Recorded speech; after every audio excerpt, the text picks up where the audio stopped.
Hi, my name is Charles Buchanan. I am the founder and co-facilitator of an organization by the name of Flower Boy STL. We are a brave space for masculine-centered people of color to talk about decolonizing masculinity, what it looks like when we hold ourselves accountable through the framework of restorative justice, as well as how that accountability moves towards building a better world to support and uplift and protect the women and females within our community and our lives. We do this in several different ways. We hold a monthly support meeting via Zoom due to COVID-19, as well as we offer spa days for masculine beings throughout the year to help them re-embrace femininity and connect to a gentle part of their personalities and beings. As well as every summer we offer Flower Boy Org Camp. This Org Camp is for anybody under the age of 18 to learn about healthy expressions of emotions through or self-portraits and different forms of media.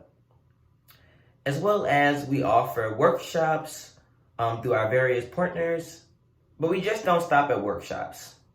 We as well as partner with many of the organizations within St. Louis, such as Metro Trans Umbrella Group, to create panels, as well as to support progressive initiatives within our city.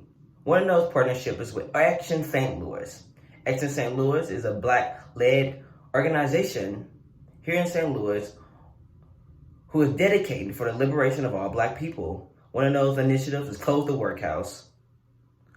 And you know what we did recently? We closed the workhouse.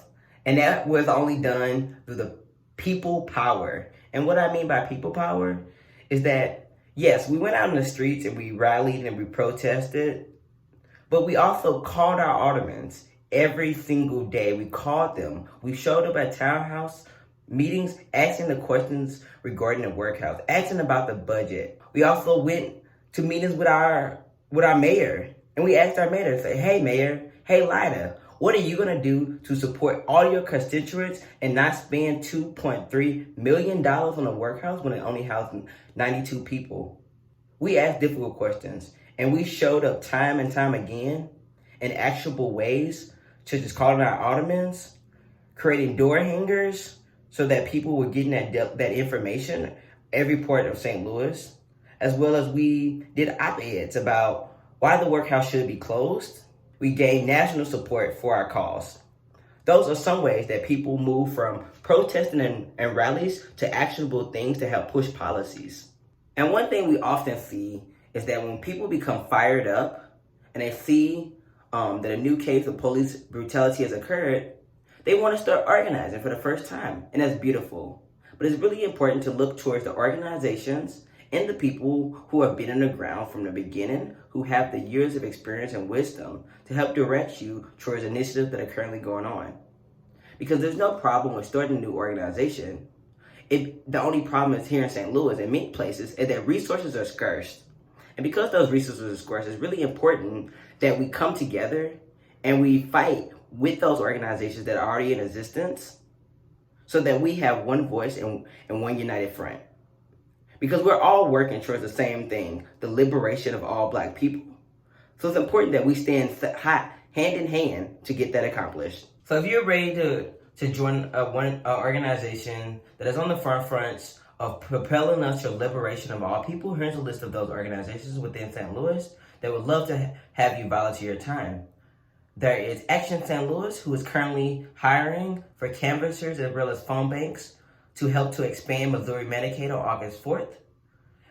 There is Metro Trans Umbrella Group, a trans organization for trans people, helping to provide vital resources to the community. There is the Bail Project, helping to end cash bail within St. Louis City. We also have Promo, an organization that's helping to end oppressive legislation that affects LGBT people within Missouri, as well as Flower Boy STL is looking for volunteers to help expand our mission to support women and femmes within our community. So now that we have this amazing list of organizations that are looking for volunteers and for you to support, you might be thinking, well, I may not have the language, and what if I mess up? This is my first time walking into these spaces. It's okay. Take a deep breath and center yourself, because we all make some mistakes, and that's the point of learning and growing. And if you feel uncomfortable, you have to just ask yourself internal questions and say, why am I uncomfortable? What can I do to move past that discomfort and to be in a place of openness to propel me towards more growth and more inclusion? Because I personally have experienced different discomfort as I have moved from one space to another in my mission to seek liberation for all people. And that's all right. Just remember that we are not perfect. And no one is striving for perfection. We are just striving to be better versions of ourselves than we were yesterday.